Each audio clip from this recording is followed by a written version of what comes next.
मेरे प्रिय मित्रों, आइए स्वाध्याय के 53वीं संस्कृत साहित्य के 10वीं संगणक प्रौद्योगिकी के 12वीं पाठशाला में आइए प्रवेश करें। हम जानते हैं उत्तराखंड मुक्त विश्वविद्यालय हल्द्वानी के पाठ्यक्रम के तहत पाठों पर चर्चा करते हैं और हमारी पाठशाला के 2 भाग होते हैं। 4 नवंबर 2020 भूमंज ज्योतिष पाठशाला बीजेपी स्वाध्याय दिवस 53वां, संस्कृत साहित्य का 10वां, संगणक प्रौद्योगिकी का 12वां। आइए प्रवेश करें पाठशाला में। आज की पाठशाला में आइए प्रवेश करें। 2 भाग, पहला भाग पाठ्यचर्या प्रश्नोत्तर चर्चा, दूसरा भाग है पाठ्यक्रम पाठ्य चर्चा। आइए पहले भाग में भाग 1 पाठ्यचर्या प्रश्नोत्तर चर्चा, 2 चरण। पहला चरण में कुछ सूचना, उसके बाद फिर अपने हम संगणक को समझने का प्रयास करेंगे। लेकिन यहाँ पर आज करेंगे प्रयोगशाला करेंगे। जो हमारा चौथा अध्याय है माइक्रोसॉफ्ट विंडोज एक्सपी से हम परिचय हो रहे थे, वो अध्याय पूर्ण हो चुका है। इसके 3 सत्र हमने समझने का प्रयास किया।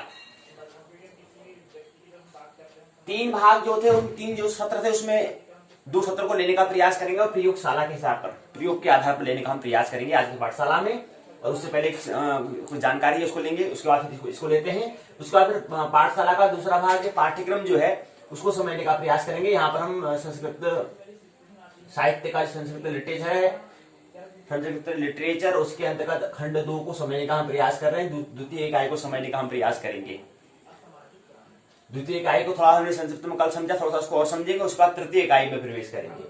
तो आज तीसरी इकाई जो 3 अलंकार है, अपनुति, व्यतिरेक, विभावना, इन 3 अलंकार को समझने का प्रयास। कल की पाठशाला में हमने अनुप्रास, सलेश, यमक अलंकार को संक्षिप्त में समझने का प्रयास किया और हमने कहा कि विस्तार से हम बात नहीं कर पाएंगे क्योंकि अभी समय का क्या है अभाव। यहाँ पर समय क्या है, समय की सीमा है, समय कम होने की वजह से हम यहाँ पर विस्तार से बात नहीं कर पाएंगे। संक्षिप्त हम चर्चा करने का प्रयास करेंगे। प्रथम वर्ष ऐसे ही रहेगा। स्नातक उत्तराखंड मुक्त विश्वविद्यालय हल्द्वानी के स्नातक प्रथम वर्ष की यहाँ पर पाठशाला में हम बात करते हैं।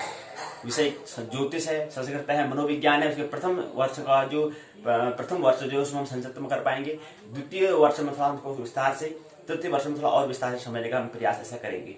अभी यहाँ पर समय कम है तो इसलिए संक्षिप्त में समझने का प्रयास करेंगे। विस्तार से बातें नहीं करेंगे, तो कुछ बातें हम यहाँ पर पाठशाला में कर लेंगे, कुछ आपको गृह कार्य कर देंगे, होमवर्क दे देंगे, आप घर में कर लेंगे। तो दोनों के संयोग से क्या हो जाएगा, पाठ तैयार हो जाएगा, लेसन एक तैयार हो जाएगा।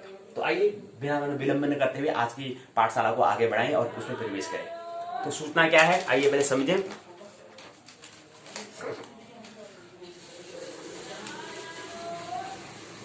बहुत गुरूर था छत को छत होने पर। बहुत गुरूर था छत को छत होने पर।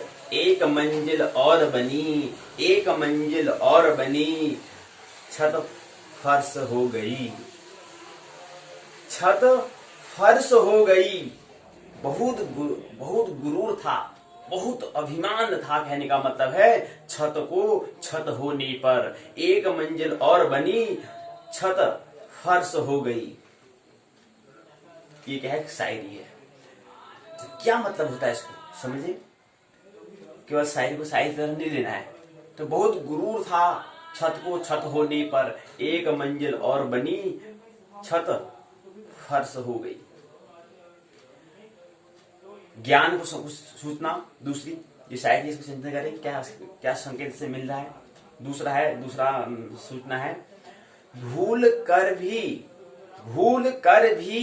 कभी मुसीबत में न पड़ना। भूल कर भी कभी मुसीबत में न पड़ना साहिब। खामखा अपने और परायों की पहचान हो जाएगी। क्या बात है। भूल कर भी कभी मुसीबत में न पड़ना साहिब। खामखा अपने और परायों की क्या हो जाएगी, पहचान हो जाएगी। कौन अपना कौन पराया। यहाँ तो पहले अपने आप को समझोगे मैं कौन हूं, नहीं तो क्या हो जाएगा, अपना और पराया की पहचान हो जाएगी जी। यहाँ तो कौन अपना कौन पराया, सब एक ही है, सब एक ही परमात्मा के अंश हैं जी। कौन पराया कौन अपना। तो इसलिए भूल कर भी कभी मुसीबत न मत पड़ना साहिब, न पड़ना खामखा, नहीं तो क्या हो जाएगा, नहीं तो उलझन में, अर्थात मन की बीमारी हो जाएगी, रोग हो जाएगा। अपने और पराये की पहचान, फिर अपने में और पराये में दो हिस्से हो जाएंगे यार, अपना पराया। तो यहाँ अपना पराया कुछ नहीं है, सब एक ही परमात्मा की, ये हमें ख्याल रखना है।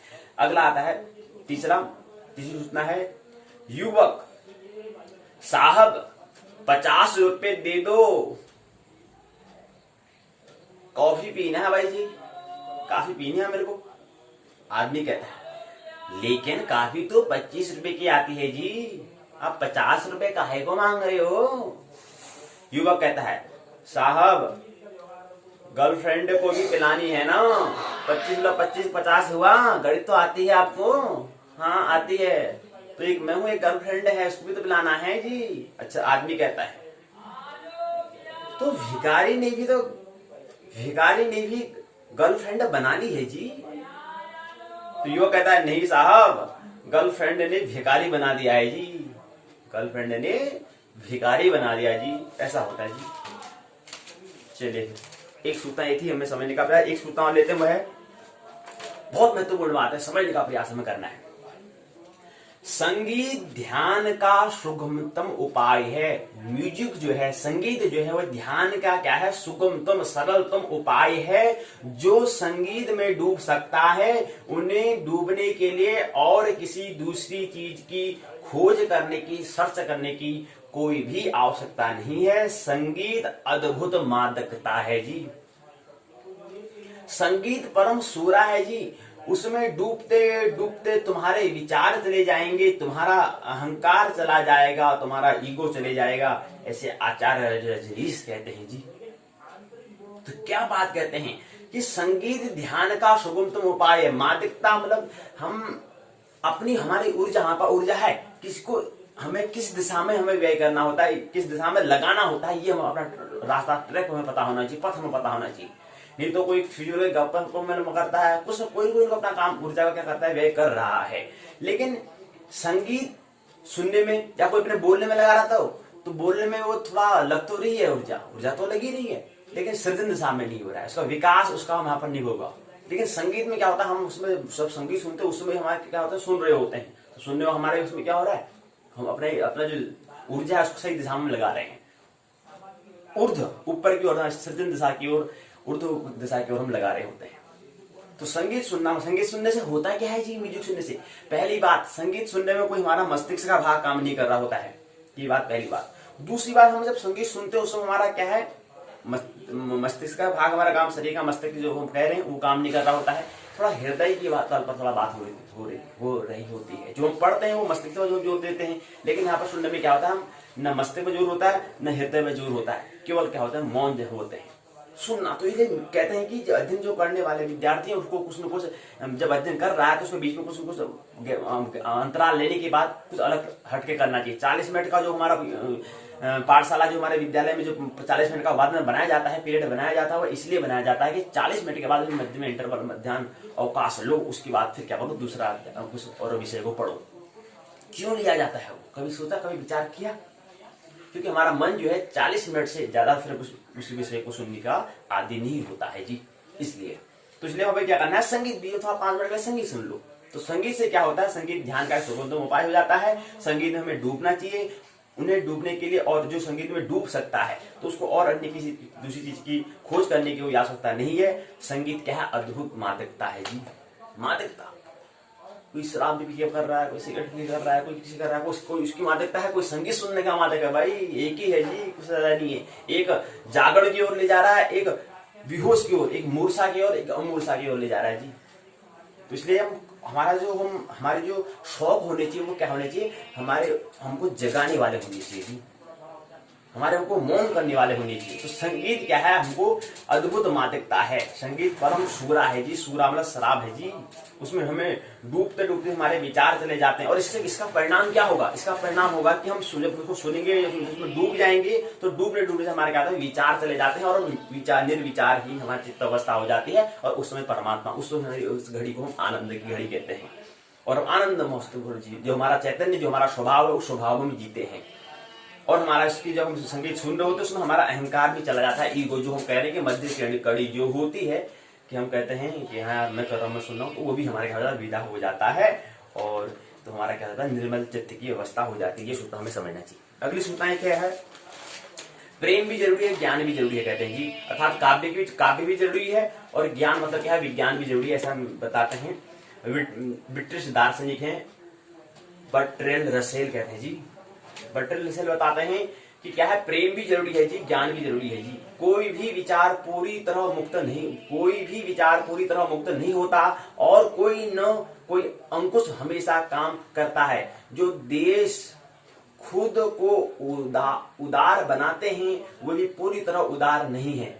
जो देश खुद को उदार बनाते हैं, वे भी पूरी तरह उदार नहीं है। प्रेम भी जरूरी, ज्ञान भी जरूरी, ऐसा बताते हैं। प्रेम से डरना जीवन से दूर भागना है। प्रेम को जीवन का पर्याय मानने वाला ही जीवन में सफल और सुखी हो सकता है। प्रेम से प्रेरित और ज्ञान से निर्देशित जीवन ही बेहतर जीवन है। तो यहाँ पर दो बात मैंने महत्वपूर्ण बताई कि प्रेम अर्थात काव्य के तल पर, अर्थात हृदय के तल पर, और ज्ञान अर्थात मस्तिष्क के तल पर, दोनों का, विज्ञान का भी और धर्म का भी हमें क्या करना है, काव्य का भी हमें क्या करना है, जन्म देना है, उसका भी क्या करना है, आविष्कार हमें करना होता है। तो प्रेम काव्य का जन्म करना है, ज्ञान विज्ञान का क्या करना है, सृजन करना है, जन्म देना होता है जी। और एक तीसरी बात आती है, एक क्या होता है हमारा, एक तो मस्तिष्क की बात हो चुकी है, हृदय की बात हो चुकी है, लेकिन नाभि की तो बात हुई नहीं जी, उसकी भी बात होनी चाहिए। उसके लिए क्या होता है जी, उसके लिए क्या कह रहे हैं कि प्रेम और ज्ञान, भक्ति भी होनी चाहिए जी, वो नाभि के तल पर हो सकती है। तो ये तीन चीज महत्वपूर्ण होती है, दोनों हो गए, तीन चीज क्या है, जरूरी है। प्रेम, ध्यान, प्रेम और ज्ञान, तीनों के तीन क्या है, जरूरी है जी। पतन से बचो, एक सूत्र और बताते हैं। जो व्यक्ति दुर्व्यसनी और क्रोध करता है, उसके पतन की आशंका बनी रहती है। हमेशा कर्मठ और शांत चित्त रहने से पतन से बचा जा सकता है। हमेशा जागरूक, हमेशा सतर्क हमें रहना चाहिए। अब शराब वगैरह पीने लग जाओगे, बीड़ी सिगरेट इत्यादि हम करने लग जाएंगे, तो कहां से हम जागरूक रहेंगे, कहां से हम समर्थ हो जाएंगे। बात को समझो, शराब को हम क्यों कह रहे हैं, शराब क्या होती है, हमको जागरूक नहीं बनाती, वो हमें तंद्रा, हमें आलस्य में ले जाती है, प्रमाद में ले जाती है। तो इसलिए इसको, शराब को हम जिक्र करते हैं। शराब कोई गलत चीज नहीं है, ये बात थोड़ा ख्याल नहीं। जो समझाने वाला व्यक्ति होता है, उसको थोड़ा समझने में पहले ये समझाना चाहिए इसको, क्यों आखिर है क्या। अब शराब है, किसके अंदर आता है, प्रकृति के अंदर आता है, प्रकृति का तमोगुण उसमें प्रधान है। वो जो समझाने वाला व्यक्ति है, उसको भी थोड़ी बात ख्याल है कि वो उसको समझाने का तरीका क्या है, उसको ये ख्याल रखना चाहिए। शराब का जतन है, शराब गलत नहीं है, उसको अगर एक सीमा से पिएंगे तो एक दवाई का काम करता है, लेकिन उसको एक जरूरत से ज्यादा अगर हमने बना दी, हमारा आदत से हम अपने आप को, हम आनंद चित्त नहीं है, सच्चिदानंद आनंद, सच्चे आनंद, हम आनंद हमारा चित्त का स्वरूप है, उस स्वरूप में हम नहीं स्थित, इसलिए हमको उसका उपयोग करते हैं। नहीं तो क्या है, कोई गलत नहीं है इस जगत में, और न कोई सही है। तो इसलिए प्रकृति के तीसरे गुण, जो तमोगुण जो प्रधान होता है, उसके अंदर शराब आती है। और तम मन होता है, तमस मन होता है, जो हमें क्या ले जाए, आलस्य में ले जाए। और हम यहाँ पर परम जागरण बुद्धित्व की बात करते हैं, तो वहां के लिए क्या करता है, साधना के पद में थोड़ा क्या करता है, ये व्यवधान आता है। इसलिए हम कहते हैं शराब को नहीं पीना चाहिए। तो इसलिए यहाँ पर बता रहे हैं कि व्यक्ति दुर्व्यसनी, और क्रोध भी वही है, हमारे अंतः जो शत्रु हैं, राग, द्वेष, क्रोध, लोभ, मोह, काम, ये अंतः शत्रु है। इन शत्रुओं हमें क्या करना है, इनसे हमें इनसे हमें युद्ध करना है, इनको हराना है हमें। अंतः जो हमारे शत्रु हैं, इनसे हमें क्या करना है, इनसे हमें जीतना है। ये हमारे अनुगामी बनने, ये हमारे क्या बनने, हमारे सैनिक होने चाहिए। लेकिन ये हमारे मालिक हो रहे हैं जी। ये हमारे अंतः जो हमारे क्या है शत्रु हैं, उनको मित्र बनाना है जी। उसको भी ये बात, उसको शत्रु को क्या करना है, उनका रूपांतर हमें करना है। और यही शत्रु जो हमें लग रहा है, यही मित्र बन जाता है। लेकिन हमें क्या करना है, उसका रूपांतर हमें करना होता है, कोई मारना नहीं है जी, ये भी ख्याल रखना चाहिए। तो सूरदास की आपने कहानी सुनी होगी, सूरदास ने अपने आंख को ही क्या करते, निकाल दिया। भाई ये बट आंख ऐसे यार, निकालो, फोड़ दो इनको, क्या करना है। तो ये चीज थोड़ा ख्याल में रखना है कि हमें दमन भी नहीं करना, उसी को क्या करना, आंख क्या है, आंख का काम है देखने का, तो देखना है तो उसको खोड़ नहीं देना है जी। इस बार हमें ख्याल रखना होता है। और ऐसा ही दूसरा कोई दृष्टि बता रहा है तो शराब का कोई दृष्टि बताता है तो शराब क्या है, प्रकृति के गुण के, प्रकृति के अंतर्गत ही आता है। और प्रकृति का शराब का जो गुण वो क्या है, तमोगुण प्रधान है। सत्व रजतन प्रकृति के 3 गुण होते हैं, उसको ख्याल में रखते बताना चाहिए जी। तो ऐसी शराब हो गया, ऐसी प्रकृति का तमो, ऐसे रजोगुण भी होगा, ऐसे सतोगुण भी होता है जी, ये हमें ख्याल रखना होता है। तो कह रहे हैं जो व्यक्ति दुर्व्यसनी और क्रोध करता है उसके पतन की आशंका बनी रहती है। तो हमें ऐसा करना है क्योंकि हमें परम जागरण को हमें मनुष्य जीवन मिला है, क्योंकि एक बहुत अपॉर्चुनिटी, एक बड़ा सुनहरा अवसर हमें परमात्मा ने दिया है, तो इस अवसर को हमें भुलाना नहीं है जी। तो शराब क्या है, हमें पूरा अपने जो पशु तुल्य जो हमारा जीवन है उसकी ओर गिराने का काम करता है।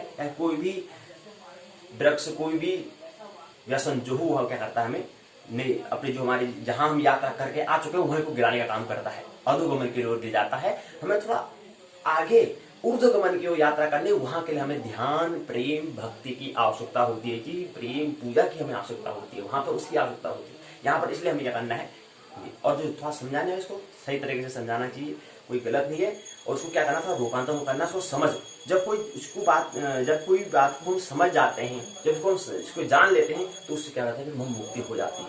किसी के कहने से हमें मुक्ति नहीं होती, कहे को शराब पे छोड़ो, किसी के छोड़ने से नहीं छूटता है। जब उसको पूरा देखेंगे, पूरा होश पूरा देखेंगे, अच्छा ऐसा है, जैसे हमें दिख जाता है उसके बाद छोटा ही छूट जाता है। एक कहानी है कि एक मित्र थे, कहीं पर एक मित्र थे, टीवी देख रहे थे, टीवी में मित्र का समूह जा रहा था, कहीं यात्रा में गए होंगे, समुद्र में यात्रा कर रहे थे, जहाज में, फिर समुद्र में मतलब समुद्री जहाज में थे, बैठे हुए थे, रात हो गई थी, कहीं अब अन्यत्र जगह कहीं यात्रा में जाना होगा, लेकिन क्या था, रात बहुत हो गई। उन जहाज में गए, सब सामान की यात्रा करने का, काफी दिन की यात्रा थी उनकी, 6-7 दिन की यात्रा थी। तो वहां पर जहाज में वहीं पर उनका खाना वाना की व्यवस्था लेकर सब गए थे। लेकिन होता क्या है कि वहां पर अपना जो सिगरेट की व्यवस्था है उसको भी ले गए थे, लेकिन 7 दिन काफी लंबी यात्रा थी, तो सिगरेट भी क्या होगा, खत्म हो गया। तो क्या होता है कि वो क्या करते हैं कि जो जहाज की जो पालकी में जो उसके रस्सी होती है, जो लगी हुई होती है, पानी का जो जहाज होता है, जो रस्सी लगी होती है, वो क्या करते हैं, उसमें 2-3 मित्र कहते हैं कि यार हमारे पास सिगरेट तो अब है नहीं, तो एक काम करते हैं, इसको काट के इसको जला के इसको पीना शुरू कर देते हैं जी। और यहाँ से एक अमेरिका का व्यक्ति है, वो देख रहे होते हैं टीवी में इस चीज को, तो वो भी क्या कर रहे हैं, सिगरेट पी रहे थे जी। तो उसने कहा यार ऐसी स्थिति में ये इनको मतलब जहाज है, जहाज जिसमें हम यात्रा कर रहे हैं, अगर रस्सी कट गई तो फिर आगे जाएगा कैसे भाई, पूरे डूब जाएगी जहाज। लेकिन नहीं भाई, अपना पहले मन को पूरा करना भाई, पीना भाई सिगरेट, इसको ही मान लेंगे सिगरेट हम। तो ऐसी जो दूसरे वहां से एक अमेरिका में देखने वाला जो टीवी में देख रहा था, उसने कहा यार मैं भी तो यही कर रहा हूं जी। तो उस दिन क्या करता है कि एक संकल्प लेता है कि यार ऐसी स्थिति में कि वो जो व्यक्ति वहां पर यात्रा करने गए हैं, उनको ऐसी क्या जरूरत आई कि वो रस्सी को ही पीना लग गए, रस्सी को ही सिगरेट समझ के पीने लग गए हैं जी।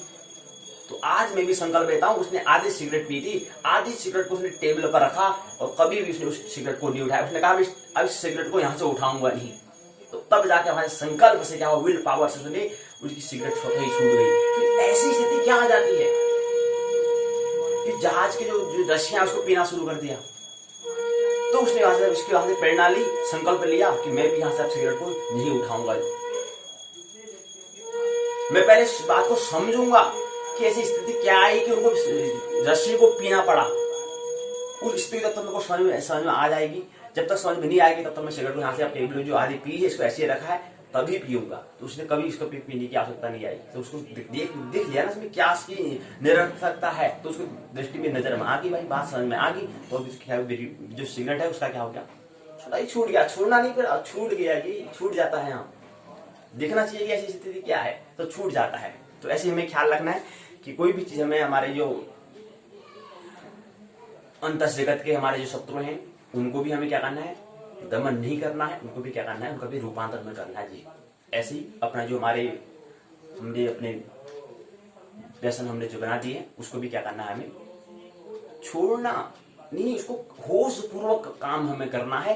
होश पूर्वक हम जब चैतन्य पूर्वक काम करेंगे तो उसमें निरर्थकता हमें समझ में आ जाएगी, स्वतः ही क्या जाता है, अलविदा हो जाता है जी। उसको छोड़ने की, किसी के कहने से छोड़ो छोड़ो, कोई कहेंगे साधु, कोई संत, कोई महात्मा कहेंगे कि शराब व्यसन छोड़ो, इसको क्यों पीते हो शराब, उनके कहने से आपका वो छूट नहीं सकता है। कब वो छूटेगा, जब उसको आप होश पूर्वक चैतन्य पूर्वक आप करेंगे, क्योंकि आपके अंदर भी क्या है, चैतन्य है, आत्मा है। तो खुद आपके अंदर से आत्मा आएगी, वो आत्मा आवाज देगी कि यार क्या कर रहे हो जी, तो वहां से आपका स्वतः ही छूट जाएगा। जैसे कि साधु संत महात्मा शिक्षक के कहने से नहीं छूटता है जी, ये स्मरण रखना चाहिए। तो पहली सूचना ये हमने समझने का प्रयास किया। अब पाठशाला के दूसरे चरण में, पहले भाग के दूसरे चरण में आइए प्रवेश करते हैं। हम समझने का प्रयास कर रहे थे चौथे अध्याय को। चौथे अध्याय हमने क्या समझने का प्रयास किया, हमने समझने का प्रयास किया कि माइक्रोसॉफ्ट विंडोज, पर इसका अध्याय का नाम दिया था माइक्रोसॉफ्ट विंडोज एक्सपी का हम परिचय होने का प्रयास हम कर रहे थे। इसके अंदर हमने सत्र पहले में समझने का प्रयास किया कि सॉफ्टवेयर और डाटा क्या होता है, ये हमने समझने का प्रयास किया। उसके बाद ऑपरेटिंग सिस्टम का परिचय क्या है, ये हमने समझने का प्रयास किया। उसके बाद ऑपरेटिंग सिस्टम का कार्य क्या है, ये हमने समझने का प्रयास, 3 बिंदु 3 कम से कम हमने समझने का प्रयास किया था। ये सॉफ्टवेयर विंडोज एक्सपी का परिचय सत्र 1 में। सत्र 2 में हमने समझने का प्रयास किया कि विंडोज डेस्कटॉप क्या होता है। इसके मुख्यतः 4 भाग होते हैं। हमने कहा पहला आइकन होता है, दूसरा टास्क बार होता है, तीसरा बैकग्राउंड होता है, चौथा स्क्रीन सेवर होता है जी। पहले तथ्य में हमने ये समझा, पहले बिंदु हमने ये समझा। दूसरे चरण में हमने ये समझने का प्रयास किया कि आइकनों को कैसे व्यवस्थित करना है, अरेंजिंग आइकन से, ये हमने समझने का प्रयास दूसरे चरण में हमने ये समझने का प्रयास किया। तीसरे चरण में टास्क बार में परिवर्तन कैसे करना है, कस्टमाइजिंग दी टास्क बार, कैसे इसको परिवर्तन करें, टास्क बार में इसको कैसे परिवर्तन करना है, ये हमने समझने का प्रयास तीसरे बिंदु में किया था। चौथे बिंदु में टास्क बार को खोलना कैसे है जी, वो ब्लॉक होता है, उसको कैसे हम खोलेंगे, कैसे उसको अनलॉक करेंगे, ये हमने समझने का प्रयास चौथे बिंदु में किया। उसका 5वें बिंदु में सेटिंग ए बैकग्राउंड को कैसे हमें बदलना है, कैसे हमें सेट करना है, कैसे उसको बदलना है, ये हमने समझने का प्रयास 5वें बिंदु में किया था। छठे बिंदु में स्क्रीन सेवर को कैसे बदलना जाता है, स्क्रीन सेवर जो है उसको कैसे बदला जाता है, चेंजिंग दी स्क्रीन सेवर कैसे किया जाता है, ये हमने समझने का प्रयास किया था। Software and data, introduction to operating systems, duty to operating systems, पहले फर्स्ट सत्र सेक्शन, फर्स्ट सेक्शन में। सेकंड सेक्शन में हमने the Windows desktop, arrange icons, customising the task bar, setting a background, changing the screen saver, ये हमने समझने का प्रयास किया था। अब इसके अंदर हमने यहाँ पर जब ऑपरेटिंग सिस्टम को समझने का प्रयास कर रहे थे तो इसके अंदर हमने 2 बातें समझी थी। CUI को हमने कहा था कि जैसे MS डॉट है वो क्या है, CUI के अंतर्गत आता है। दूसरा हमने कहा था कि CUI का होता है टेक्स्ट का आधारित यूजर इंटरफेस, हम इसको बात करते हैं, उसको CUI कहते हैं जी। उसके बाद आता है GUI होता है ग्राफिक यूजर इंटरफेस, हमने समझने का प्रयास किया। जैसे MS विंडोज क्या है, ये इसके अंदर उदाहरण यहाँ पर दिया है, जैसे वे क्या है GUI के अंतर्गत आता है, ये हमने समझने का प्रयास किया। आइए थोड़ा इसको प्रयोगात्मक तौर पर समझने का प्रयास करें। तो हमने पहले कहा ये जी रहा जी लैपटॉप, कंप्यूटर के भाग हमने किया था, तो यहाँ पर क्या है, ये दूसरा भाग है, अर्थात ये लैपटॉप है, अर्थात कंप्यूटर ही है। अच्छा, हम इसको पढ़ क्यों रहे हैं, प्रश्न को, इसको क्यों पढ़ रहे हैं? हम कह रहे हैं हम इसका अध्ययन इसलिए कर रहे हैं क्योंकि ये पहले क्या था, पदार्थ था, एक क्या था, मैटर था, एक द्रव्य था। लेकिन ये द्रव्य को हमने कैसे अपने साधना के लिए, अपने यात्रा, अपने जीवन जीने के लिए कैसे इसको साधन बनाया। जो वस्तु थी उसको कैसे अपने साधन बनाया, कैसे उसको अपने लिए यंत्र, हमने उसको उपकरण बनाया, कैसे उसको हमने अपनी यात्रा जो हमें कुछ करना है तो उसको कैसे हमने अपने मित्र बनाया। हमने इसको, पत्थर को हम कभी मित्र नहीं मानते। कोई पत्थर को कोई रखता है घर में, रखता है ये, हाँ या ना? सोने को सभी रखते हैं जी। तो ऐसे ही ये पदार्थ सब थे, लेकिन लैपटॉप को सभी तो रखते हैं, जिसकी जरूरत होती है वो रखता है, या कोई भी साधन उपकरण को रखता है, डिवाइसेस को रखता है। तो वो वस्तु को हमें कैसे उसको साधन बनाए, वो साधना के लिए कैसे उसको हम उपयोग लाते हैं। तो ऐसे ही ये भी कुछ पदार्थ था, इसको हमने साधन बना दिया, उपकरण बना दिया, और अपने साधन इसको हमने बना दिया।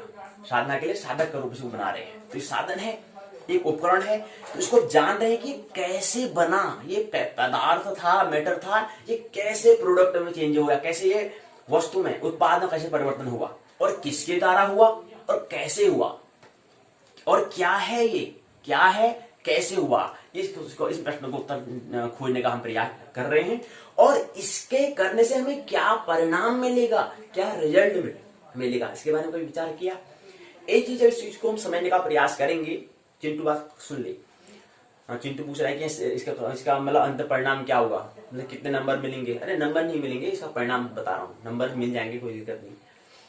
तो इसका परिणाम ये होगा कि हम जब इसको समझ रहे होंगे तो हमारे जब इसको समझने का हम प्रयास करेंगे तो समझते जब इस बात को समझ जाएंगे, इसकी ये कैसे बना, पहले क्या था, ये जब इसको समझ रहे होंगे तो उससे हमें एक आइडिया मिल जाएगा, हमें क्या मिल जाएगा, एक तरीका मिल जाएगा, और उससे फिर हमको अपने जीवन साधने में जो महत्वपूर्ण चीज कोई हमारे लिए साधने के अपने यात्रा में कोई हमें जरूरत कोई चीज होगी तो उसको हम और निर्माण कर सकते हैं। तो यहाँ से एक तरीका मिल जाएगा, यहाँ से हमें, तो यहाँ से क्या मिल जाता है, एक तरीका, एक हमें नजरिया यहाँ से मिल जाएगा, यहाँ से हमें क्या मिल जाएगा, आइडिया हमें मिल जाएगा, प्लान, योजना हमसे मिल जाएगी। इसलिए इसको समझने का हम प्रयास कर रहे हैं। और दूसरा है क्योंकि हमारे जीवन का साधन उपयोगी हो रहा है, तो इसलिए भी जानना महत्वपूर्ण है।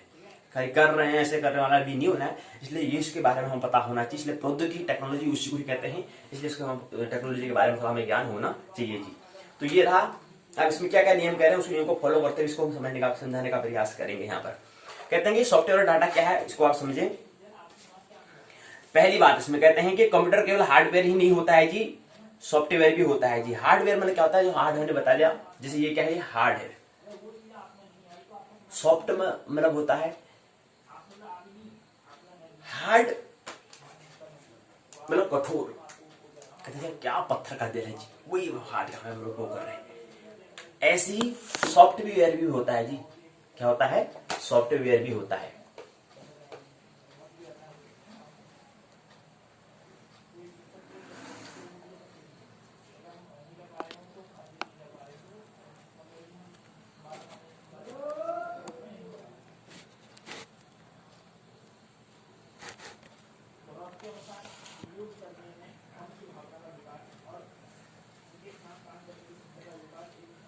सॉफ्टवेयर भी होता है।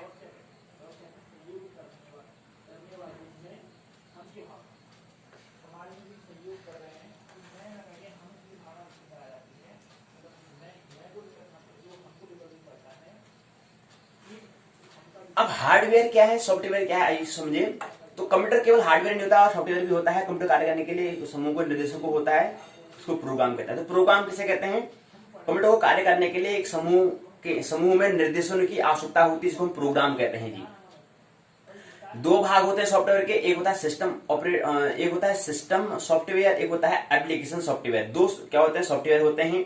सॉफ्टवेयर और डाटा को समझने का हम प्रयास करें तो सॉफ्टवेयर के अंदर क्या हमने बात कर ली कि उससे पहले हमें प्रोग्राम को समझने का प्रयास किया। और प्रोग्राम क्या होता है, कंप्यूटर को कार्य करने के लिए एक समूह में निर्देशों की आवश्यकता होती है, इसको हम प्रोग्राम कहते हैं। आपस में संबंधित प्रोग्रामों के समूह को ही हम क्या कहते हैं, सॉफ्टवेयर कहते हैं जी। तो सॉफ्टवेयर क्या है, सॉफ्टवेयर समझने से पहले हमको क्या समझना पड़ेगा, प्रोग्राम को समझना पड़ेगा। और प्रोग्राम क्या है कि कंप्यूटर को कार्य करने के लिए एक समूह में निर्देशकों की आवश्यकता होती है। किसकी आवश्यकता होती है, निर्देशकों की आवश्यकता होती है, जिसको हम प्रोग्राम कहते हैं। और प्रोग्राम तथा ये आपस में क्या करते हैं, संबंधित जो प्रोग्राम हैं, आपस में संबंधित प्रोग्रामों के समूह को ही हम क्या कहते हैं, सॉफ्टवेयर कहते हैं जी। अब सॉफ्टवेयर कहा कि हमने क्या है, हार्डवेयर भी होता है और क्या होता है, सॉफ्टवेयर भी होता है। तो हार्डवेयर और सॉफ्टवेयर आपने कभी नाम सुना होगा। अगर आपको कहीं से कील लानी है तो कहां पर जाओगे आप, दुकान में, किस दुकान में जाओगे, सॉफ्टवेयर की जाओगे या हार्डवेयर की।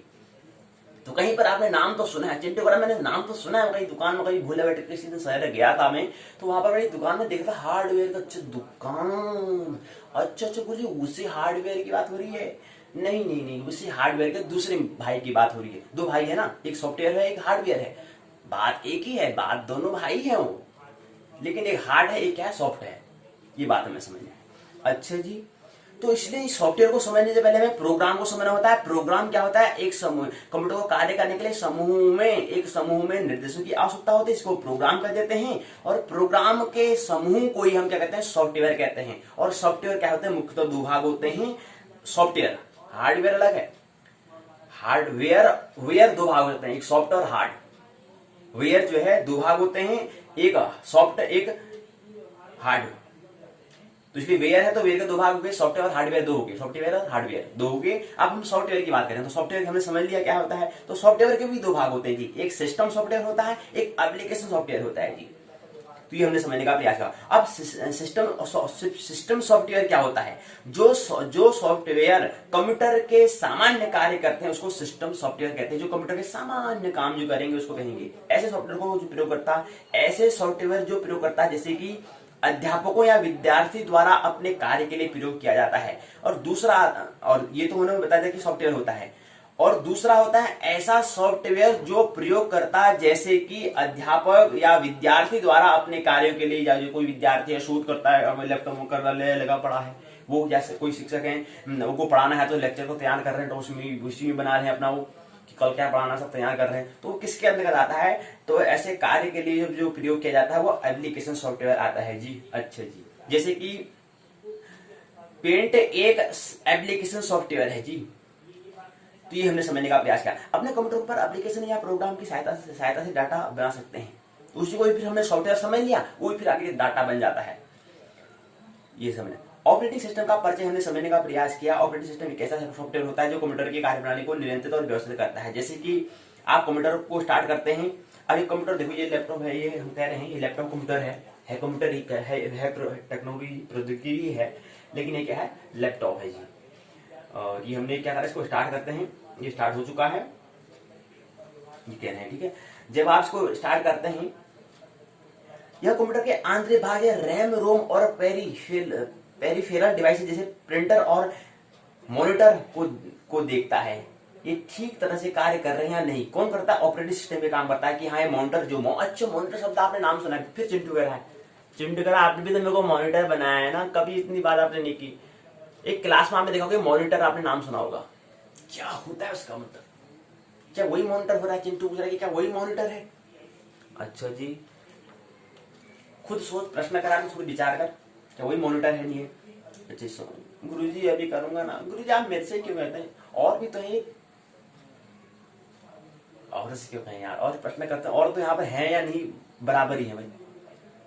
हाँ ना, कुछ नहीं सुन रहे थे, मैं कथा है सुन रहे भाई, कोई नींद भी निकाल लेता, मैं नींद निकाल, लेकिन तू ऐसा लगता है कि हाँ कोई एक तो सुनने वाला है, ऐसा लगता है भाई।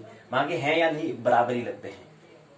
अच्छा जी, तो देखता है, तो कौन करता है? ऑपरेटिंग सिस्टम करता है कि मॉनिटर काम कर रहा है नहीं कर रहा है, प्रिंटर काम कर रहा है नहीं कर रहा है, ये यहाँ पर देखते हैं। आंतरिक में क्या करता है? रैम रोम को, पेरिफेरल डिवाइसेस जैसे कि प्रिंटर और मॉनिटर को देखता है, ये ठीक तरह से कार्य कर रहे हैं नहीं कर रहे हैं, ये चीज देखता है। सफलतापूर्वक निरीक्षण करने के बाद ऑपरेटिंग सिस्टम लोड होता है जी। ऑपरेटिंग सिस्टम में क्या होता है? लोड होता है। पहले देख लेता है कि ये काम कर रहे हैं नहीं कर रहे हैं, सब देख लिया, फिर यह होता पूरा ही इसमें लोड हो जाता है। तो फिर चल रहा होता है, पहले एकदम से खुलता नहीं है, पहले देखता है कि सब काम कर रहे हैं नहीं कर रहे हैं, तो फिर क्या होता है?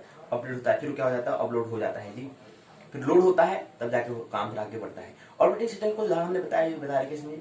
इसके बाद हमने बताया कि दो इसके यूजर इंटरफेस दो प्रकार के होते हैं। हमने बताया यहाँ पर कि क्या होता है, एक CUI होता है, एक क्या होता है? GUI होता है, जिसको MS DOS कहते हैं और उसको MS विंडोज हम कहते हैं। तो ये क्या होते हैं? ये ऑपरेटिंग सिस्टम है। यूजर इंटरफेस की दो प्रकार होते हैं। यूजर इंटरफेस के हमने दो भाग कहा था। ऑपरेटिंग सिस्टम का कार्य क्या होता है, ये हमने समझने का प्रयास यहाँ पर किया था। इसके कार्य के बारे में बात की। अब आता है कि विंडोज डेस्कटॉप जी। विंडोज डेस्कटॉप क्या होता है, आइए दूसरे सत्र में प्रवेश करें। तो पहले सत्र में मूल तो यही बातें थी, सॉफ्टवेयर किसे कहते हैं, डाटा किसे कहते हैं, सॉफ्टवेयर को समझने के लिए प्रोग्राम को समझा था, प्रोग्रामों के समूह को हम सॉफ्टवेयर कहते हैं जी। और सॉफ्टवेयर क्या होता है? प्रोग्रामों के समूह को। और प्रोग्राम क्या होता है जी? कंप्यूटर के कार्य करने के लिए कुछ निर्देशों की आवश्यकता होती है, उसको हम क्या कहते हैं? उसको हम प्रोग्राम कहते हैं। और प्रोग्राम के समूह को हम सॉफ्टवेयर कहते हैं। और सॉफ्टवेयर को समझने से पहले हमें वेयर को समझना होता है, और वेयर के दो भाग होते हैं, हार्डवेयर और सॉफ्टवेयर दो होते हैं। ये बात है समझने। हार्डवेयर में कोई हमें कुदाल लेकर नहीं जाने की, कहीं पर खुदाई नहीं करनी है, तो जहाँ पर खुदाई करने के लिए वहाँ पर हार्डवेयर की दुकान में जाना पड़ेगा। सॉफ्टवेयर में तो हमें कहीं कंप्यूटर में अगर अपना कुछ एप्लीकेशन बनाना है, कुछ सॉफ्टवेयर अगर हमारा खराब हो गया है, तो हमें कहाँ जाना पड़ेगा जी? हमें दूसरी दुकान में, सॉफ्टवेयर की दुकान में जाना पड़ेगा जी। वहाँ पर कुदाल की दुकान वहाँ पर नहीं मिलने वाला, ये ख्याल रहना चाहिए। और इसी से सॉफ्टवेयर से क्या बनता है, फिर डाटा बन जाता है। फिर हम जो कोई लिख रहे थे वो डाटा की हम बात हो रही है, यानी स्मृति की हम बात करते हैं, आंकड़ों की हम बात करते हैं, शब्दों का समूह जो बाइनरी सिस्टम जो बात करें वो उससे क्या बनते हैं, डाटा बन जाता है। जैसे हम कहते हैं ना इतना जीबी का डाटा मिला, डाटा से क्या समझते हैं आप, क्या समझते हैं, प्रश्न पूछो।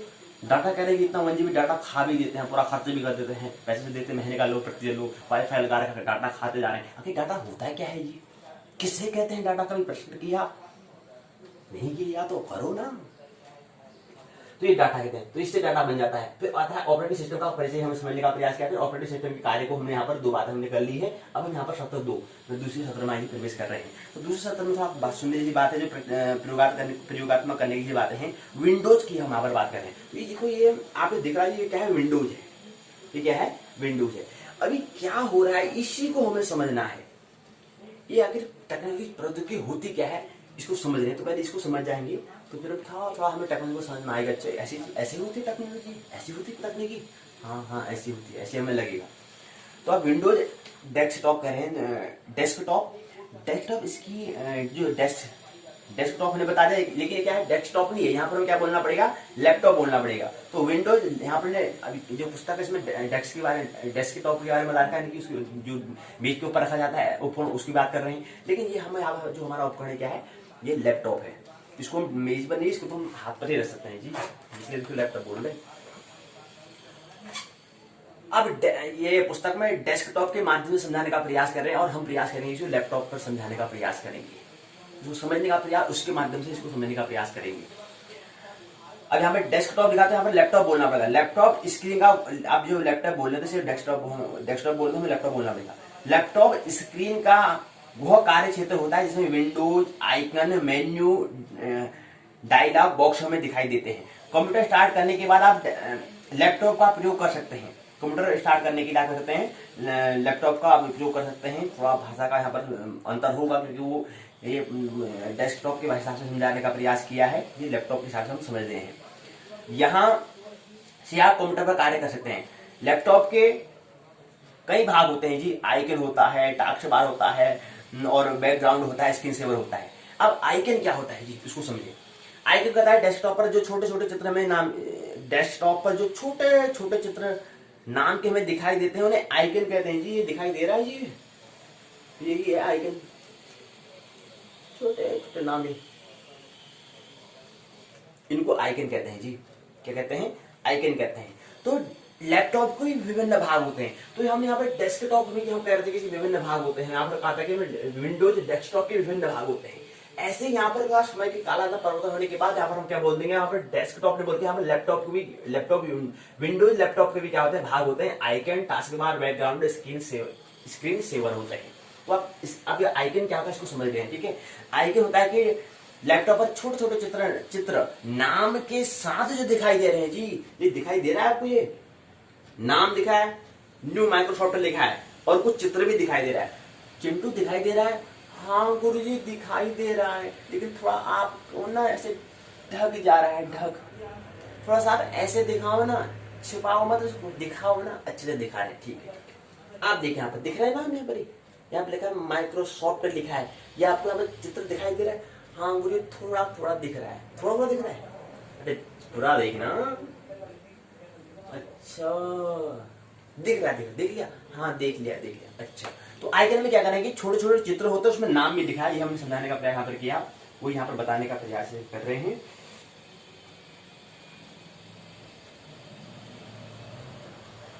ठीक है, चलिए। छोटे छोटे चित्र के साथ नाम जो दिखाई देता है उसको आइकन कहते हैं। पहली बार जब आप विंडोज एक्सपी को शुरू करते हैं, अभी तक आपने एक्सपी की फुल फॉर्म नहीं बताई गुरुजी, क्या होता है एक्सपी, खोज करो, नहीं बताएंगे। पहली बार जब आप विंडोज एक्सपी को शुरू करते हैं, तब आपको केवल रिसाइकिल बिन का आइकन आपको दिखाई देता है। अब हमारा कंप्यूटर यहाँ पर स्टार्ट हो चुका है, लेकिन ये कहते हैं कि पहली बार जब विंडोज एक्सपी को शुरू करते हैं उसमें आपको दिखाई देता है। अगर प्रयास करें, अगर ये होता है तो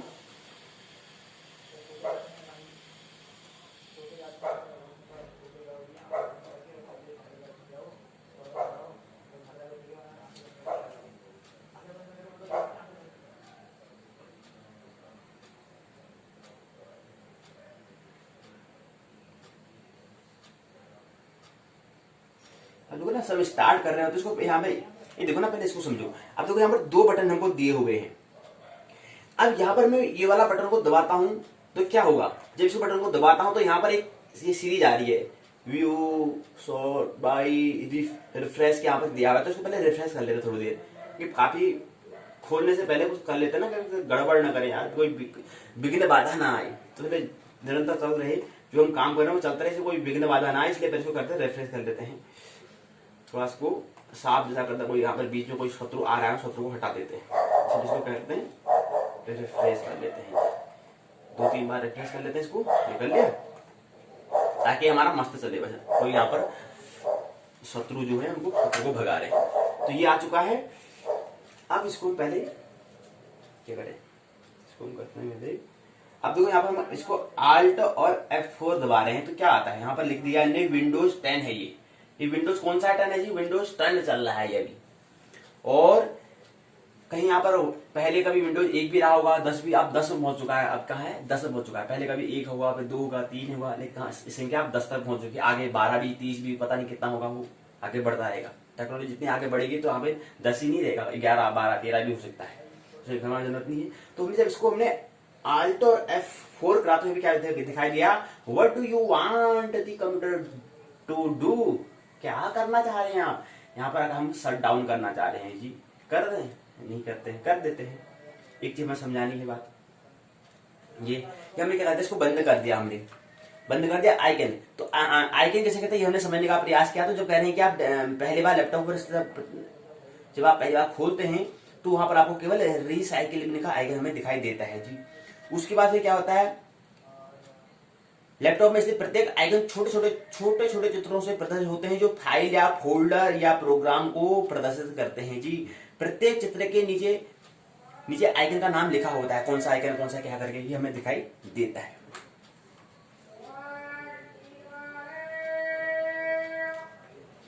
ठीक है जी। आज इसको हमने स्टार्ट करने के लिए क्या करा, हमारे पास ये बटन यहाँ पर दिया हुआ है, यहाँ पर हमने इस बटन को दबाया तो क्लिक करा तो आ गया ये। जब ऑन हो रहा है ये देखो यहाँ पर स्टार्ट कर रहा है, घूम रहा है ये प्रोग्राम कर रहा है ये। तो इसको होने देते हैं। टास्क के बारे क्या होता है अगली बात बताते हैं। स्क्रीन में सबसे नीचे जो बैंड हमें दिखाई देता है उसे टास्क बार कहते हैं। स्क्रीन में सबसे नीचे जो हमें दिखाई दे रहा है जी, स्क्रीन में जो सबसे नीचे जो हमें होता है वो टास्क बार कहलाता है।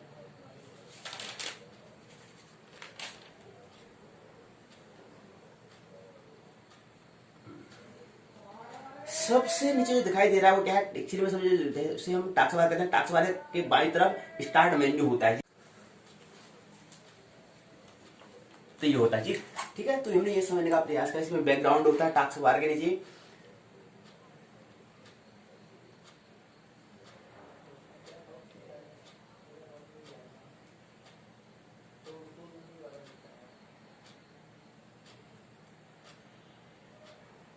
प्रोडक्ट यहाँ पर नाम दिया हुआ है, टोटल मेमोरी इतनी जी इतनी बता रखा है इसमें।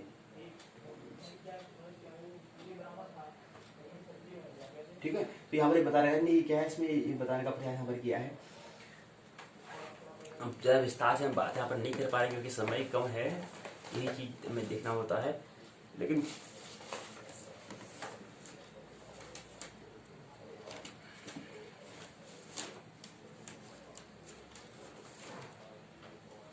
ठीक है, तो टास्क बार कहते हैं। स्क्रीन में सबसे नीचे जो बैंड दिखाई देता है उसे हम टास्क बार कहते हैं। टास्क बार के बाईं तरफ स्टार्ट मेन्यू होता है जी। यहाँ पर क्या होता है, बाईं तरफ स्टार्ट मेन्यू होता है।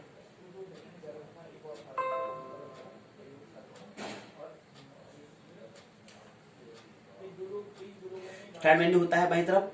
दाईं तरफ क्या होता है, सिस्टम ट्रेड होता है। आप स्टार्ट मेन्यू का प्रयोग करके एप्लीकेशन को खोल सकते हैं जी। स्टार्ट मेन्यू करके आप एप्लीकेशन को खोल सकते हैं। जब भी कोई एप्लीकेशन खोलते हैं तो टास्क बार में से एप्लीकेशन का एक बटन हमें बनकर हमें दिख जाता है, दिखाई पड़ देता है एप्लीकेशन का बटन हमें।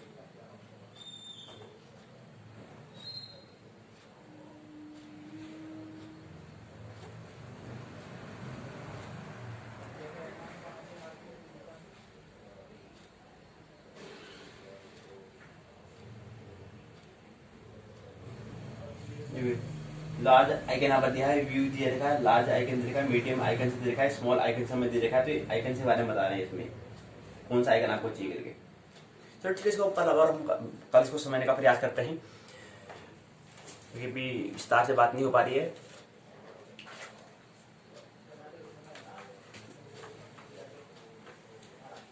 इतना समझ लेते हैं कि इसके क्या है, हम डेस्कटॉप के 4 भाग होते हैं, आइकन होता है, टास्क बार होता है, बैकग्राउंड होता है, स्क्रीन सेवर होता है। तो आइकन किसे कहते हैं, टास्क बार किसे कहते हैं, बैकग्राउंड किसे कहते हैं, स्क्रीन सेवर किसे कहते हैं, ये हमने तो समझने का प्रयास किया है आज की पाठशाला में। फिर आइकन को कैसे व्यवस्था, आइकन जो है उसको कैसे व्यवस्था करते हैं, टास्क बार में कैसे परिवर्तन करना है, टास्क बार को कैसे खोला जाता है, इसको समझने का प्रयास हम करेंगे। उसका बैकग्राउंड को कैसे बदलते हैं, स्क्रीन सेवर को कैसे बदलते हैं, फिर विंडोज में कार्य करना, विंडोज में विभिन्न भाग कौन कौन से हैं इसको समझना, विंडोज को खोलना कैसे खोलते हैं, कैसे उसका स्थान परिवर्तन करते हैं, विंडोज का आकार बढ़ाना घटाना कैसे करते हैं, विंडो का आकार कैसे बदलेंगे, विंडो कैसे बंद करना है, ये हम समझने का प्रयास कल की पाठशाला में करेंगे। आज की पाठशाला में यही थोड़ा समझने का प्रयास करते हैं कि हमारे पास ये लैपटॉप में दिया हुआ है, तो इसमें हम क्या करेंगे, हमें क्या आता है, ये हमें समझने का हम प्रयास करेंगे, और कितना हम इसको जानते हैं ये हम देखने का प्रयास करेंगे। और ये देखेंगे इसमें कौन से बटन से क्या उपयोग होता है, क्या है इसका, हमें सीखना है, इसको हमें चलाना भी है, इसको कैसे बना है इसी भी हमें जानना है, क्या है ये भी हमें जानना है, कैसे बना ये भी हमें जानना है, और अपने जीवन में इसको क्या करना है, अपना मित्र बनाना है, साधन इसको हमें बनाना है। उपकरण जो है एक डिवाइस है हमारे, क्या एक साधन एक मित्र का काम करता है। उसके लिए मित्र को पहले समझना होगा, मित्र को कैसा है करके, उसे समझने के लिए आप कल समझने का प्रयास करेंगे। आज की पाठशाला में इतना ही करते हैं, क्योंकि थोड़ा यहाँ पर समय थोड़ा कम है, इसलिए देखते हुए हमें करना पड़ता है। आज के ज़्यादा विस्तार से हम बात नहीं कर पाए, तो कल इसको विस्तार से बात हम करेंगे। ठीक है, आइए अब हम पाठशाला के दूसरे सत्र में, दूसरे भाग या सत्र भी कह सकते हैं, कोई दिक्कत नहीं है, दूसरे भाग में आइए प्रवेश करें।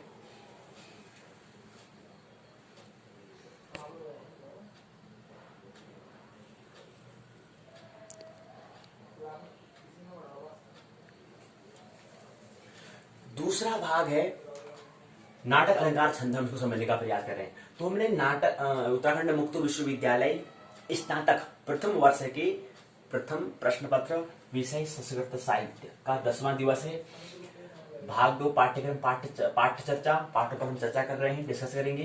तो संस्कृत लिटरेचर है SL 101 नाटक अलंकार छंद, नाटक को हमने समझने का प्रयास कर लिया है। अभिज्ञान सागोद्रम जो मुख्य नाटक था उसको हमारे यहाँ पर उत्तराखंड मुक्त विश्वविद्यालय ने पाठ्यक्रम में दर्ज किया था, रखा था, वो हमने समझ लिया। हम अलंकार को समझने का प्रयास हम कर रहे हैं। अलंकार मतलब होता है अलंकरोति इति अलंकार, हमने समझने का प्रयास किया पिछले 2 भाग में, पिछले 2 पाठशाला में। तो इकाई 1 और इकाई 2 हमने समझ लिया। इकाई 1 मतलब हमने इसको अलंकार को से परिचय होने का, हमने संक्षिप्त में परिचय होने का प्रयास किया। उसके बाद द्वितीय जो इकाई है इसमें हम अनुप्रास सलेश यमक अलंकार को समझने का हमने प्रयास किया था। अनुप्रास सलेश यमक अलंकार को हमने क्या है, इसको हमने समझने का प्रयास किया। उसके लक्षण क्या है, उसके उदाहरण क्या है, इस पर हमने बात नहीं की, क्योंकि वो स्वयं आपको करना है, ये समझ नहीं है, इसलिए यहाँ पर विस्तार से बात नहीं। तो उसमें अलंकार थोड़ा हम अनुप्रास का थोड़ा लक्षण और उसको लक्षण क्या है उसको बताने का प्रयास करते हैं। बाकी सलेश और यमक अलंकार को आप स्वयं करेंगे।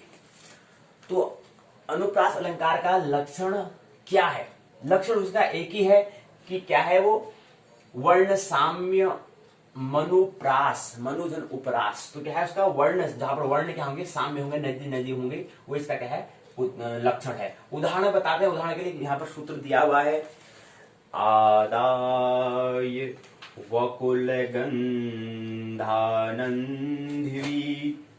कुर्वन् पदे पदे भ्रमरान् अयमेति मंद मंदम कावेरी वारिचावानः पावनः पवनः।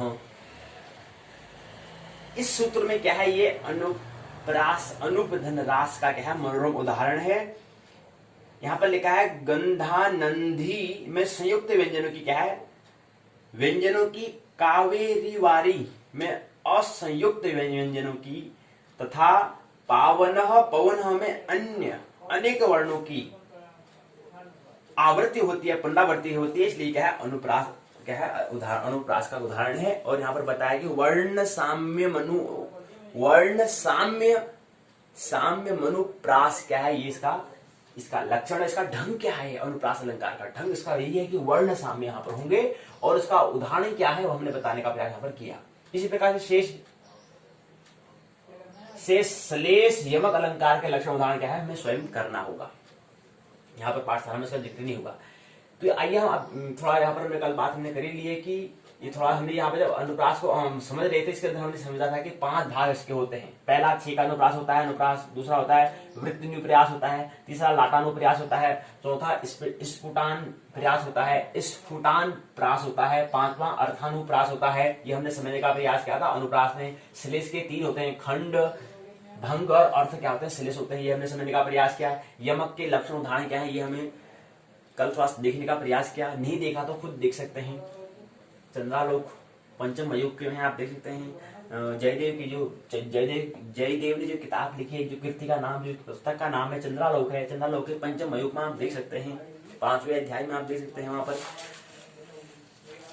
तो यहीं पर हम आइए अब वहां पर इकाई तीसरी इकाई में आज हम 3 अलंकार और अपनुति, व्यतिरेक और विभावना अलंकार से वार्तालाप करें, चर्चा करें। आइए उसको समझने का प्रयास हम करते हैं।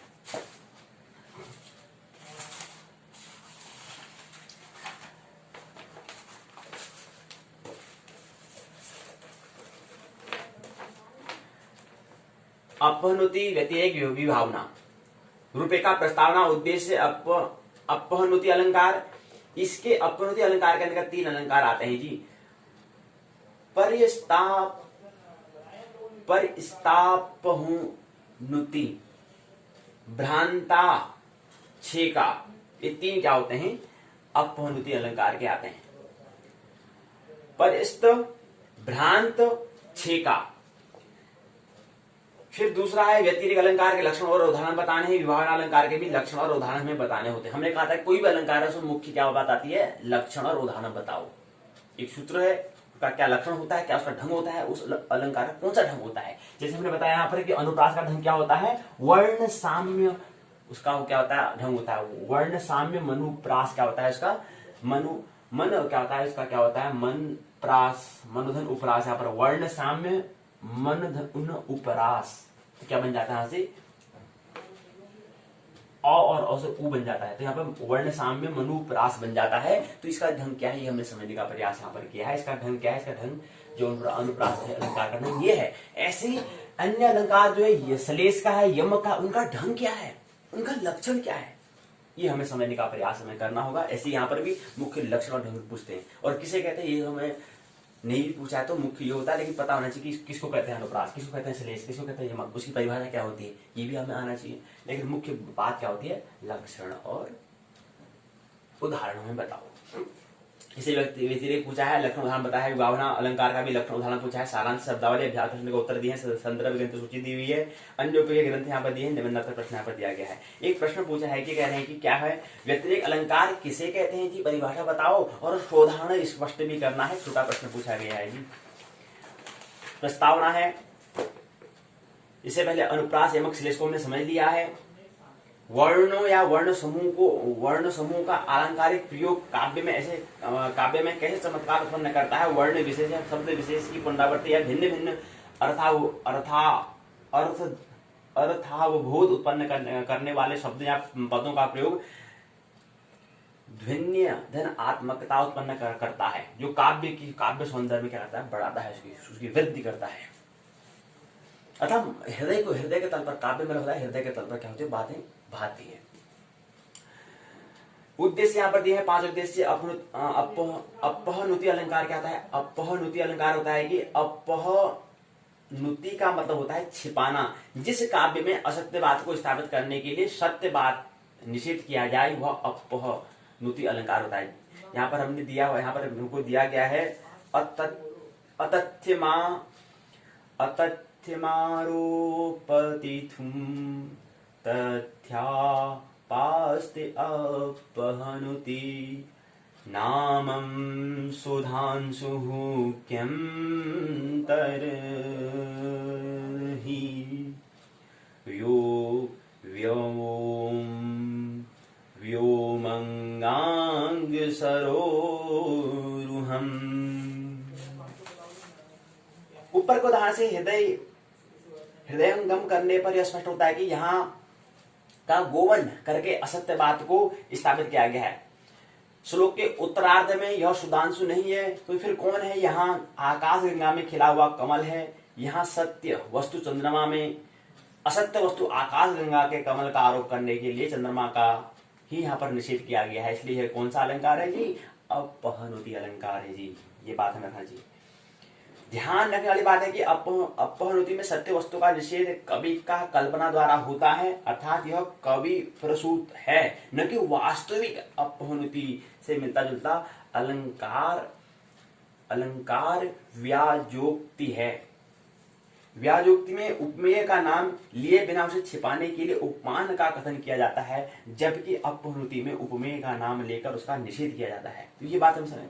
व्याजोक्ति में क्या होता है? उपमेय का नाम लिए बिना उसे छिपाने के लिए उपमान का कथन किया जाता है, जबकि अपहनुति में उपमेय का नाम लेकर उसका निषेध किया जाता है। यह बात हमें समझनी है।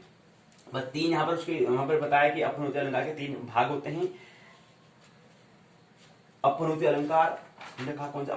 व्यतिरेक। अब अपहनुति के अंतर्गत भी क्या आता है? तीन यहाँ पर अलंकार आते हैं, परिस्त, परिस्ता,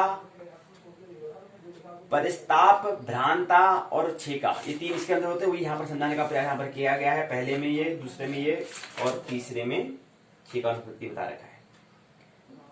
और दूसरा यहाँ पर जो पहला जो पर्यास्ता अपहनुति जो है, इसके अंतर्गत भी क्या है? पहली बात यहाँ पर, पहली बात तो हमने समझा दी इसमें। दूसरा भ्रांता जो है, पर्यास्तत्वहुति जो है, इसमें तो उसका कोई भाग नहीं दिया हुआ है। भ्रांता जो है, भ्रांता के अंतर्गत यहाँ पर बात आती है, छेका उपपत्ति आती है। यहाँ पर तीसरी चार अलंकार यहाँ पर देते हैं। ये देखो थोड़ा भ्रांत, बुद्धि को चकराने वाली बात कर रहे हैं जी। अच्छा जी, बुद्धि को चकरा रहे हैं कि कह रहे हैं कि पहला तो यहाँ पर तो दिखा रहे हैं कि तीन अलंकार हैं, पर्यास्त, भ्रांता और छेका। और यहाँ पर ये बात करते हैं कि यहाँ पर एक और एक चौथा भी है, केतवाह भी आता है भाई चौथा। तो केतवापहनुति जो है, ये भी चौथा आता है। लेकिन यहाँ पर भ्रांति करने के लिए हमें यहाँ पर तीन ही दे रखे हैं। तो बुद्धि से चक्कर बढ़ जाएगी जी। हृदय में चक्कर तो पड़ेगा नहीं, लेकिन बुद्धि चक्कर में जरूर पड़ जाती है। तो संख्या यहाँ पर जो है गणित में गड़बड़ हो जाता है जी। तो यहाँ पर तीन लिखा, तो यहाँ पर चार है। ये क्या है, इसको समझने का हमें प्रयास हमें करना है। लक्ष्य उदाहरण यहाँ पर दिए गए हैं। अब यहाँ पर आता है अभ्यास प्रश्न एक हो गया हमारा। इसके अंदर प्रश्न दिए गए हैं। प्रश्न को उत्तर में देने सत्य वस्तु का निषेध करना, सत्य का आरोप किया किस अलंकार में किया जाता है? अपहनुति से साम्य रखने वाले अलंकार का नाम बताइए। भ्रम की स्थिति होने पर वास्तविक तथ्य का निर्णय किस अलंकार के अंतर्गत किया जाता है? रिक्त स्थान की पूर्ति करो। केरव का अर्थ होता है प्रस्तुत का निषेध रिक्त स्थान अलंकार में होता है। शरीर तुम सूतकंपम ज्वरः किम न शकी स्मरः, इस उक्ति में रिक्त स्थान अलंकार है कौन सा है? व्यतिरेक अलंकार है। दूसरा कौन सा अलंकार है जी? व्यतिरेक। तो इसके अंतर्गत हमने कहा चार अलंकार, इसके अंतर्गत चार अलंकार, इसके अंतर्गत अब दूसरा अलंकार व्यतिरेक। हमारे आज की पाठशाला में मुख्य तीन अलंकार हैं। कौन कौन से हैं? अपहनुति, व्यतिरेक और विभावना। और अभी हम पहले अपहनुति अलंकार के अंतर्गत चार अलंकार को हमने देखा कि इसके चार अलंकार कौन कौन से हमने देख लिया है। उसके लक्षण और उदाहरण तो हमने नहीं देखे हैं, आप स्वयं करेंगे, उसको हमें यहाँ पर बात नहीं करने की जरूरत नहीं है। उसके बाद दूसरे अलंकार व्यतिरेक में हम पहुंच गए हैं। तो व्यतिरेक में क्या होता है? व्यतिरेक के अंतर्गत हमने समझाने का प्रयास है जहाँ उपमान की अपेक्षा उपमेय में उत्कर्ष या न्यूनता प्रदर्शित किया जाए, वही व्यतिरेक नामक अलंकार होता है जी। यहाँ पर उदाहरण हमको मिलता है, यही हम सबको समझाने का प्रयास किया है जी। अच्छा जी, फिर यहाँ पर इसके प्रश्न उत्तर हमें दिए गए हैं। उपमान की अपेक्षा उपमेय का उत्कर्ष किस अलंकार में दिखाया जाता है? व्यतिरेक अलंकार का संस्कृत में एक उदाहरण दें। व्यतिरेक से मिलता जुलता अलंकार कौन सा है जी? सत्य असत्य बताओ। व्यतिरेक में उपमान का उत्कर्ष वर्णित होता है जी। व्यतिरेक अलंकार में साधवर्य के साथ वैध्यवर्य भी होता है जी, बताओ। यहीं पर तीसरा अलंकार, दूसरा अलंकार इतना ही है, कोई इसके भाग नहीं है। उसके बाद विभावना के अंदर क्या होता है? यह सर्वमान्य तथ्य है कि लोक में बिना कारण के किसी भी कार्य की उत्पत्ति संभव नहीं होती है, क्योंकि विज्ञान कहता है क्या कारण है जी, बताओ क्या कारण है, क्या वजह है, और ये पूछता है और कैसे है, गुरु जी पूछते हैं। तो ये बता रहे हैं कि बिना किसी कारण के कोई भी चीज की उत्पत्ति संभव नहीं है। किंतु काव्य में ये असंभव कुछ भी नहीं होता है। काव्य में ये बात हमें ख्याल रखनी चाहिए। काव्य कवि कल्पना प्रचुर होने के कारण अद्भुत एवं चमत्कार पूर्ण होता है जी। बुद्धि तो की थोड़ा सीमा होती है, हृदय की वो सीमा नहीं होती है, ये हमें ख्याल रखना चाहिए। जहां कारण के बिना भी कार्य उत्पन्न हो जाए वहां विभावना नामक अलंकार होता है जी। जहां पर कारण के बिना भी जो कार्य हो जाता है वो विभावना अलंकार। और विज्ञान तो कहता है कि क्या कारण है, क्या और कैसे है, लेकिन काव्य कभी नहीं पूछता। काव्य कहता सब कारण है, कोई भी कारण नहीं है। इसलिए ख्याल रखना चाहिए जहां पर बिना कारण के भी जो कार्य उत्पन्न हो जाए वो विभावना नामक अलंकार होता है। उस ऐसे अलंकार को हम विभावना अलंकार कहते हैं जी। ये हमें स्मरण रहना चाहिए। और यहाँ पे कोई भी काम जो करते होते हैं उसको ही कृष्ण निष्काम कर्म योग कहते हैं। भाई कोई कर्म की कर्म करो, बस कर्म की फल की इच्छा मत करो। उसका मतलब क्या होता है? उसका मतलब ये होता है कि काव्य हृदय के तल पर सोचो, बुद्धि के तल पर मत सोचो। हृदय कभी नहीं कहता कि क्या कारण, ये कारण होगा तभी मैं करूंगा, ऐसा कुछ नहीं। अरे छोड़ो उसको, हमें तो करना है, बस करने से मतलब होना चाहिए बस। और बुद्धि का क्या है, करूंगा यार, मेरे को सफलता मिलेगी नहीं मिलेगी, ये प्रश्न मेरे को आएगा नहीं आएगा एग्जाम में, ये वाला प्रश्न पूछेगा, ये वाला पढ़ूं, ये वाला पढ़ूं, ये पढ़ूं, ये बुद्धि का काम होता है जी। हाँ, मतलब मस्तिष्क का काम होता है जी। हृदय का काम ऐसा कुछ नहीं होता है। मतलब प्रेम का प्रेम कभी ऐसा करता है कि यार इस व्यक्ति को प्रेम करूं, इस व्यक्ति को करूं, करूं, इससे प्रेम करूं न करूं, कभी कहता है ऐसा हृदय? कभी नहीं कहता है। हाँ, अगर वो बात को मस्तिष्क में आएगा तो बुद्धि जरूर कहेगी हाँ यार इससे प्रेम नहीं करना चाहिए, यार इसका काला मुंह से कौन करे, इसका छोड़ो। लेकिन हृदय के तल पर वो बात अगर पहुंच जाएगी तो कभी ऐसा नहीं कहेगा कि यार काला गोरा नहीं दिख रहा, प्रेम तो प्रेम करना है, मेरे को करने से मतलब है, ऐसे ही मेरे को पढ़ना है बस। विश्वविद्यालय में प्रश्न पूछे या पूछे न पूछे उससे कोई मतलब नहीं, मेरे को तो करना है बस। ये चीज में ध्यान देना होता है। तो ऐसे ही विभावना भी कहते हैं कि, और विज्ञान में पूछा क्या कारण है और कैसे है ये होता है विज्ञान का, इसलिए ये स्वाभाविक है, ये होना स्वाभाविक ही है। और वो दूसरा तल पर भी हमें जाना है तो वो होना भी स्वाभाविक है, बिना कारण के काम होना, इसलिए उलझने की जरूरत नहीं है। तो विभावना क्या होता है? विभावना मतलब ये होता है जहां कारण के बिना भी कार्य हो जाए वो क्या है? विभावना नामक अलंकार है। ऊपर की पंक्तियों में नायक नायिका से कहता है, देखो महावर के बिना ही तेरे दोनों चरण रक्तिम वर्ण के दिख रहे हैं जी। महावर लगाने से ही पैर लाल रंग की दिखते हैं, किंतु यहाँ बिना लगे ही पैरों का क्या कर दिया? लाल होना कर दिया जी। अरे हृदय सब कह देता अरे है यार है, अरे हृदय की तरह की बात है, अरे मान लो ना मन से है करके, लेकिन विद्यालय का कहाँ है भाई? रंग कहाँ है दिखाओ। बुद्धि पूछेगी कहाँ है दिखाओ। वो कह रहे हैं चलो हम चलते हैं यहाँ, चलो स्वर्ग चलते हैं, चलो अब विद्यालय कहाँ स्वर्ग है दिखाओ, कोई दिखाया कोई मकान दिख रहा है? और हम मेरा हृदय कह रहे चलो यार स्वर्ग चलते हैं भाई, चलो नहीं मस्त गाना जो नृत्य करे गाना करे स्वर्ग में पहुंच गए। अब अरे कहाँ स्वर्ग, मैं तो यहीं, वो विज्ञान है बोले यहीं तो हो यार, कहाँ गए?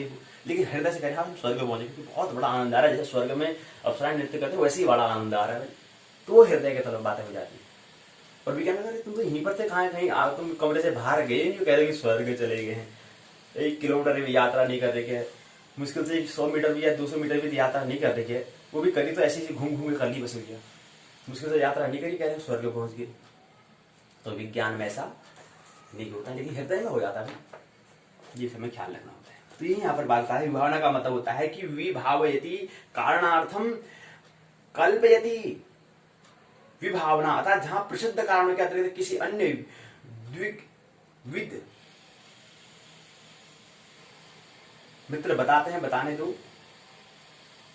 तो लेकिन यहाँ पर विभावना का मतलब होता है कि जैसे नायक और नायिका में, खासकर नायक और नायिका में तो होता है ऐसे प्रेम और प्रेमी और प्रेमिका ही में ऐसा होता है जी, क्योंकि काव्य जो है पूरा क्या है हृदय के तल पर बात होती है, जहां पर प्रेमी और प्रेमिका ही का प्रसंग होता है जी। ये पर प्रश्न को उत्तर प्रश्न पूछे गए हैं। प्रश्न पूछे तीसरा भाग, प्रश्न का तीसरा भाग है। पहला है कि कारण के बिना कार्य की उत्पत्ति किस अलंकार से संभव होती है? लक्षार शासिक्ति रक्तम त्वचरणम कयम, इस पंक्ति में किसका भाव है? कारण होते हुए भी कार्य की अनुत्पत्ति किस अलंकार में होती है? अर्थ सत्य बताना है, विभावना में कार्य उत्पन्न नहीं होता है। आचार्य रुद्र विभावना को अतिशयोक्ति के अंतर्गत रखा है। सारांश बातें, प्रस्तुत का निषेध कर जहां अप्रस्तुत की प्रतिष्ठा की जाती है वो होती है अपहनुति अलंकार। और कितने अलंकार होते हैं हम समझने का प्रयास करें, कितने होते हैं? 4 अलंकार इसके अंदर आते हैं। में सत्य वस्तु में असत्य वस्तु का आरोप किया जाता है, तो अर्थात यहाँ उपमेय का निषेध कर दिया जाता है। अगला बिंदु अगला क्रम से होता है कि सत्य वस्तु का यह गोपन कल्पनाजन्य एवं कभी प्रसूत होता है जी। विज्ञान के तल पर, वैज्ञानिक के तल, विज्ञान वैज्ञानिक इसको के तल पर नहीं होगा। कोई वैज्ञानिक अगर सोचेगा कि अगर ऐसा हो तो वहां पर ऐसा मिलेगा नहीं, क्योंकि बुद्धि से सोच रहा है। वहां पर अगर हृदय से, वैज्ञानिक हृदय के तल पर सोचने का विचार करेगा तो वहां पर होगा वो। संपूर्ण वस्तु का निषेध न करके उसके धर्म मात्र का निषेध जहां किया जाता है वो क्या है, परिस्तापहनुति है। अर्थात क्या है, वही इसके भाई, इसका जो भाग है उसकी बात हम कर रहे हैं। जहां धर्मों से उसके धर्मों को हटाकर, जहां धर्मों से उसके धर्म को हटाकर विपरीत उपमान में प्रतिष्ठित कर दिया जाता है, ये बात हमें बताई गई है। इसी क्रम में बताया कि सत्य वस्तु पर असत्य की भ्रम की स्थिति उत्पन्न होने पर वास्तविक सत्य का निर्णय भ्रांत अपनति कहलाता है। इसमें असत्य की शंका दूर करने के लिए सत्य का उद्घाटन किया जाता है। अपने रहस्य की बात किसी अन्य को ज्ञान न हो जाए, इस हेतु सत्य को चतुरता से छिपा लिया जाना, ये क्या है, छेकापहनुति है भाई, छेकापहनुति होती है। छेकापहनुति में वास्तविक तथ्य को प्रत्युधन उत्पन्न मति से अन्य अर्थ में प्रकट कर दिया जाता है। केतव तथा छल, ब्याज आदि वदों द्वारा यथार्थ वस्तु का निषेध केतवापहनुति अलंकार के अंतर्गत आता है। जहां उपमान की अपेक्षा उपमेय की श्रेष्ठता को प्रदर्शित जहां पर किया जाता है वो व्यतिरेक अलंकार कहलाता है। व्यतिरेक अलंकार का दूसरा अलंकार, जो आखिरी भाषा का जो इकाई तीसरा दूसरा अलंकार है उसकी बात हो रही है यहाँ पर।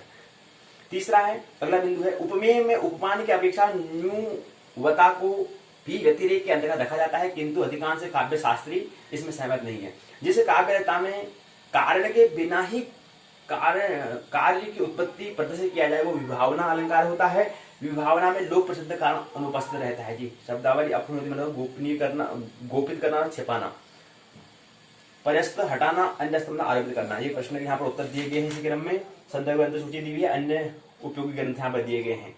और यहाँ पर अन्य अभ्यास का प्रश्नोत्तर आज इस बार भूल से गलती से प्रश्न नहीं दे पाए, प्रश्न भूलना ही भूल गए अभ्यास। तो यहाँ पर क्या होता है, ये हमारा दूसरा खंड क्या होता है, पूर्ण होता है। कल की पाठशाला हम तीसरे खंड, यहाँ पर 3 लिख देंगे और यहाँ पर फिर इकाई भी लिखेंगे। तो तीसरे खंड में हम प्रवेश करेंगे और अंतिम खंड ही होगा ये अंतिम खंड। हमने यहाँ कहा कि नाटक अलंकार छंद है, तो अभी हम चल तो अलंकार ही रहा है, लेकिन यहाँ पर एक अंतिम इकाई छंद को भी हम समझने का प्रयास करेंगे। वो अंतिम इकाई होगी, उसको समझने का प्रयास। लेकिन अलंकार का जो खंड, अलंकार दूसरे खंड में आता था, दूसरे खंड पूर्ण होता है, तीसरे खंड में भी अलंकार है और साथ में छंद को भी हम समझेंगे तीसरे खंड में।